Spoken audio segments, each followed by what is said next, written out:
This story is a metaphor for climbing the corporate ladder, and you may be thinking that the rollerblades are a little goofy. But just last year, people were selling other people's digital copies of monkeys to try and get ahead. So, rollerblades are really not that far-fetched. And who doesn't like a little speed in their life?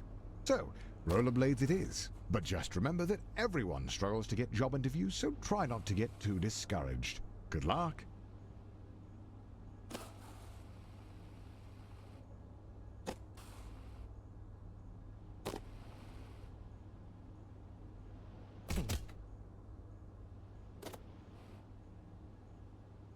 Hey, welcome to your first job interview. I know it can be a little nerve-wracking, but just relax and do your best. You're sure to get the job. Congratulations, you've completed the interview process. Unfortunately, the company needs you to do a take-home interview. I see a note here that says, "Sorry for making you jump through all these hoops."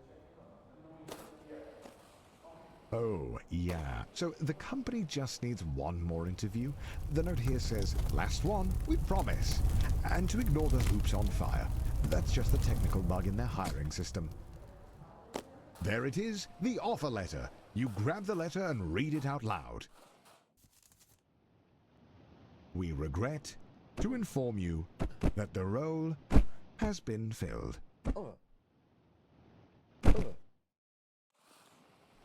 Going back to square one always stings, but you're not alone. This happens to everyone at some point in their lives.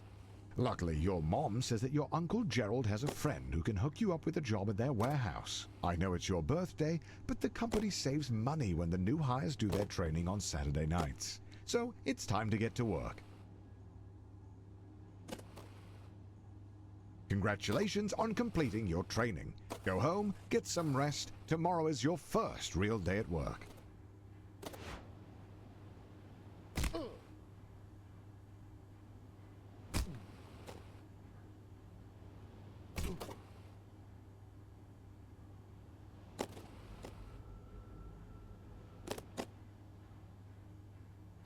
Your first day. And look how big the warehouse is. Think of all the room for productivity. There are absolutely no downsides to working in such a massive open building with no railings or safety structures. None whatsoever.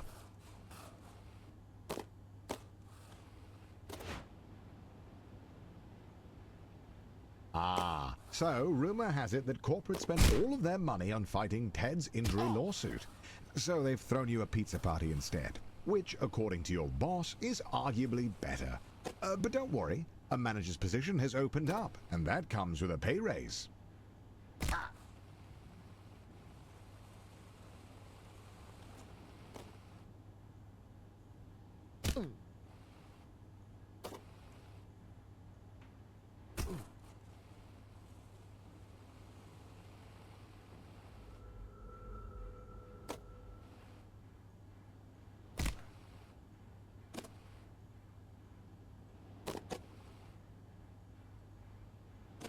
Your mom walks into your room with a letter. You got the job. Tomorrow is your first day as an unpaid intern. What an honor.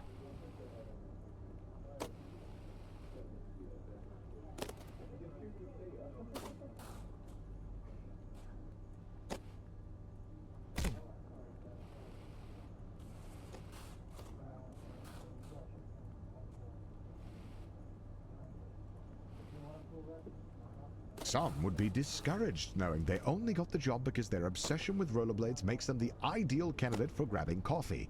But you're a little discouraged as well.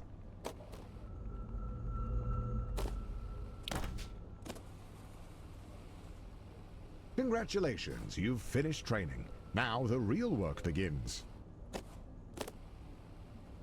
Your boss Bill has his office on the first floor and seems like a really nice guy. Great taste in coffee too. Hopefully you can really impress him with your grind set.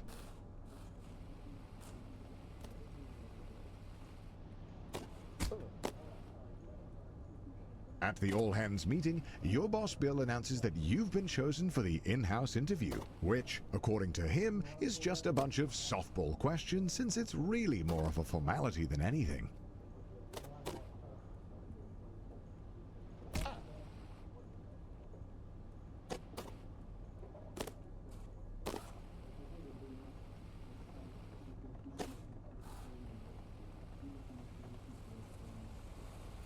did it. The job is yours. And as you watch the other interns get fired one by one, you can start to taste the prestige of being a junior financial analyst. You're ready to kick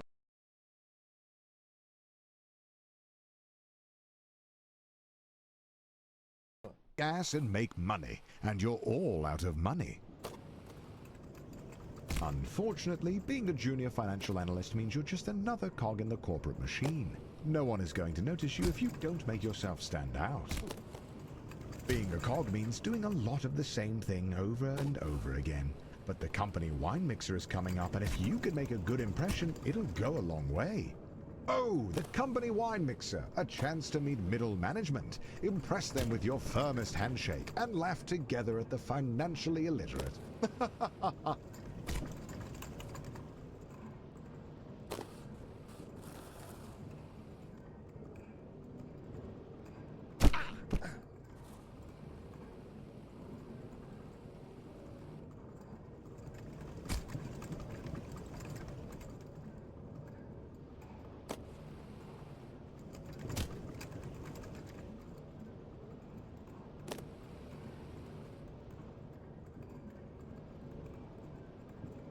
After spinning your wheels for a year, you finally get invited to the company mixer. Rubbing shoulders with middle management has you inspired. You want to be one of them. What does a middle manager even do? Well, nobody knows, but they get paid more than you, and that's a good enough reason. You've been putting in tons of extra hours. You're doing the work of 2 employees. No one notices, but you brought a VP some coffee, and he liked that.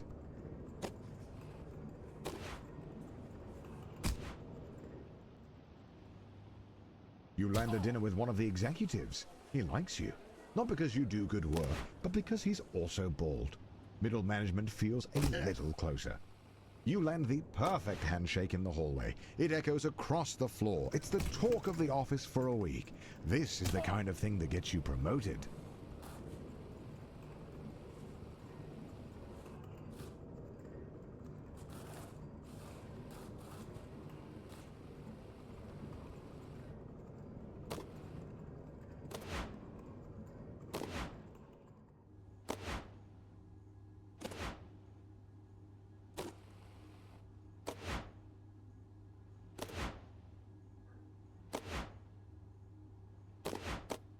Finally, the company opens up a single middle management position. All you have to do is beat the rest of the applicants and the job is yours.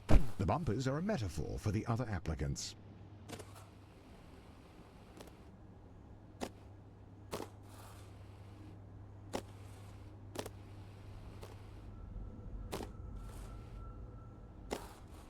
The second round of interviews cuts out 90% of the applicants. The herd has been thinned out, and you're still standing strong. Wait, somehow Ted is in the running? When did he get a job here? It doesn't matter. Just stay focused and get that job. After months of grueling interviews, corporate dinners, endless schmoozing, you find a letter on your desk. One of the 2 positions is yours. They created another position for Ted. His uncle is a VP. The prestige of middle management. You're assigned a team of juniors, a huge pay raise, and your own office with a view. Not that office. Don't be ridiculous. Oh, and by the way, if your team's earnings drop to the bottom 30%, you'll be fired. Welcome to middle management. No one really knows what you do here, and in fact, no one really knows how to get promoted. Progressing at this stage of your career feels like a confusing maze with no clear path forward.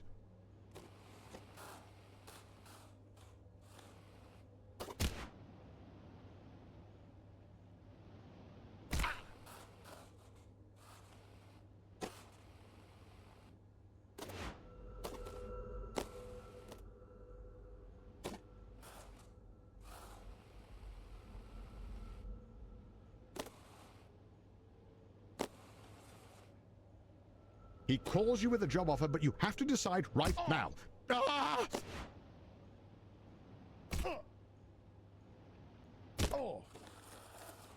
At this stage in your career, there are no safeguards. The only one who can convince the board to make you a department head is you.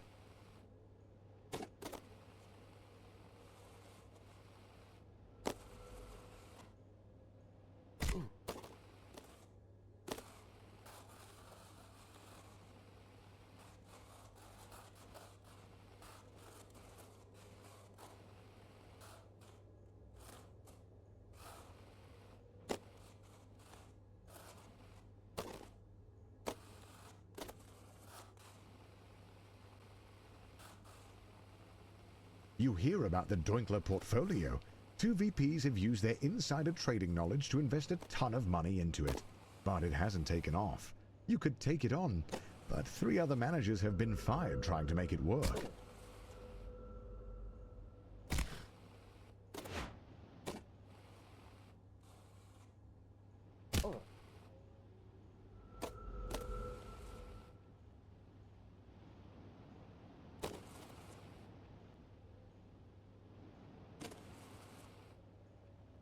You are desperate to become a department head and decide to take on the Doinkler portfolio. If you pull it off, you'll secure 2 votes from the board. If you don't, you'll be fired.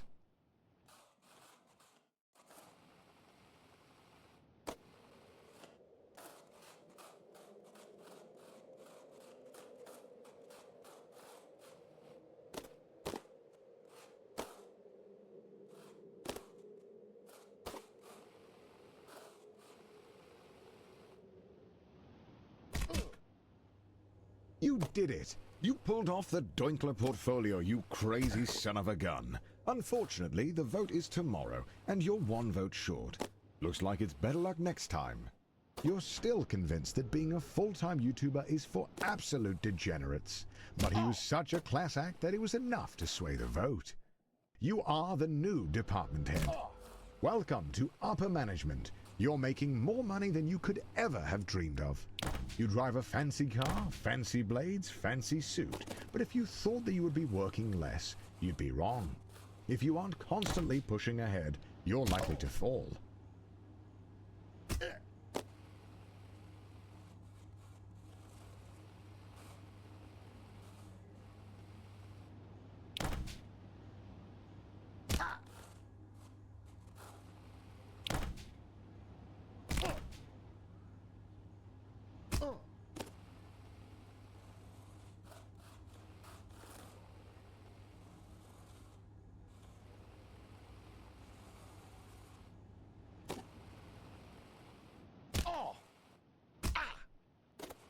You're so focused on the news about the rival company that you let your profits slip, and now your job is in jeopardy. You can't become a VP if you get fired as a department head. Time to buckle down.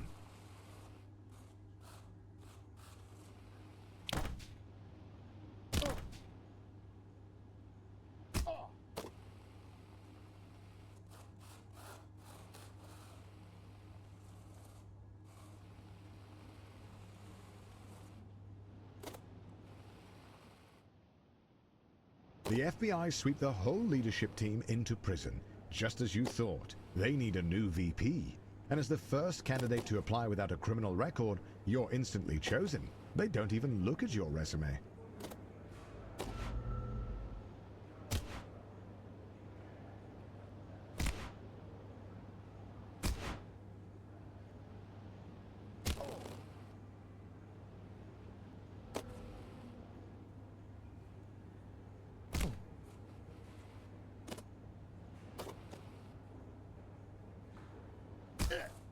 Being a VP at a large company puts you in the top 0.01%. But it's not enough. The goal is and has always been to be CEO. You have no idea how, but all you know is that you need to keep grinding.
You spend half of your salary on flying a board member to Wimbledon.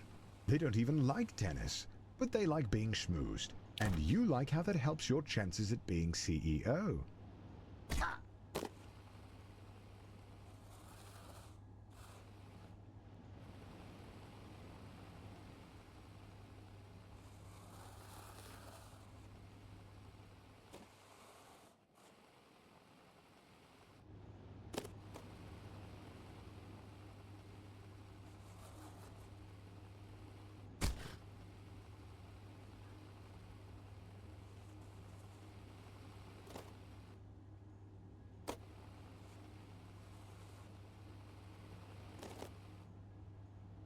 The CEO of your old company is considering retirement. There's only room at the top for one, but now's your chance.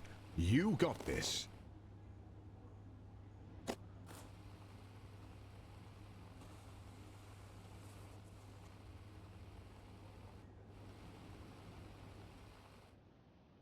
Just before the CEO of your old company retires, he gets arrested for embezzlement.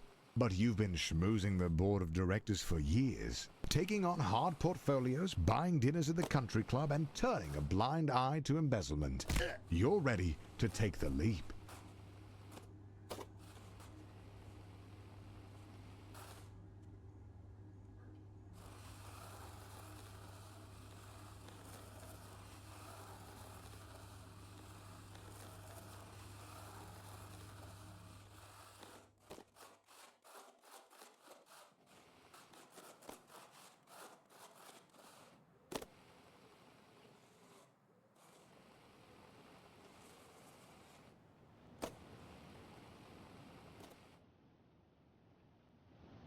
All of your hard work has finally paid off. The board of directors have voted, and you are appointed the CEO. The journey is over. You have climbed the corporate ladder, a feat that very, very few people have ever managed to do. There really is nowhere else to go. Congratulations on beating Get to Work.